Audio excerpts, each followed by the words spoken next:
नमस्कार. नमस्कार. नाव काय तुमचं? हर्षदा कुबेर संकांना. गाव कुठलं? आळते. वय किती आता? वय 27.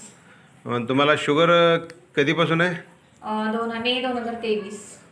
मग औषध घेण्यापूर्वी हां. तुमचं शुगर किती होतं? औषध घेण्यापूर्वी फास्टिंग 175 आणि BP 294 रिपोर्ट आहे काय? आहे की. आणि HbA1c 10.5 होता. 175 फास्टिंग, हां. PP 294 आणि HbA1c 10.5. 10.5 HbA1c. हां. आणि इन्सुलिन चालू आहे हां, इन्सुलिन मला 3 वेळा दिवसातून सुरू आहेत. दिवसानं? गोळ्या चालू आहेत? गोळ्या एकच संध्याकाळी. एकच चालू आहे. हां. मग आता आमचं अंटॉक्स डी हां.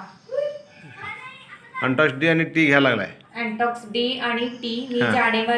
22 जानेवारी 2025 पासून घ्यायला सुरू केले. हां 3 महिन्यात मला बाहेरचा भरपूर रिझल्ट पडला. हां 3 महिन्यानंतर ज्यावेळी मी फास्टिंग पीपी वगैरे केली हां. त्यावेळी माझी शुगर फास्टिंग 122, हां. पीपी 62.0 आणि HbA1c 7.4 हे माझे रिपोर्ट आताचे. फास्टिंग 122 आणि PP 62 हां आणि HbA1c 7.4. 7.4. हां. म्हणजे भरपूर फरक पडला भरपूर तुम्हाला. फरक पडलाय मला. कॉंग्रॅच्युलेशन. आणि माझे डोस पण मॅडमांनी खूप कमी केले. कमी केले काय? हो. ठीक आहे, कॉंग्रॅच्युलेशन. Thank you. असंच कंटिन्यू ठेवा. आणि तुम्ही लोकांना काय सांगाल?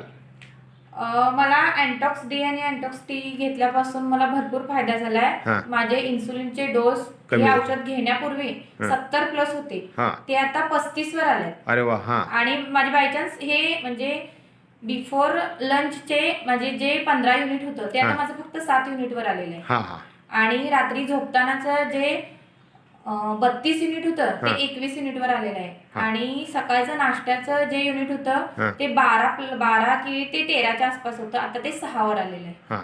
एकंदरीत तुम्ही समाधानी आहात? हां. ठीक आहे, धन्यवाद. धन्यवाद.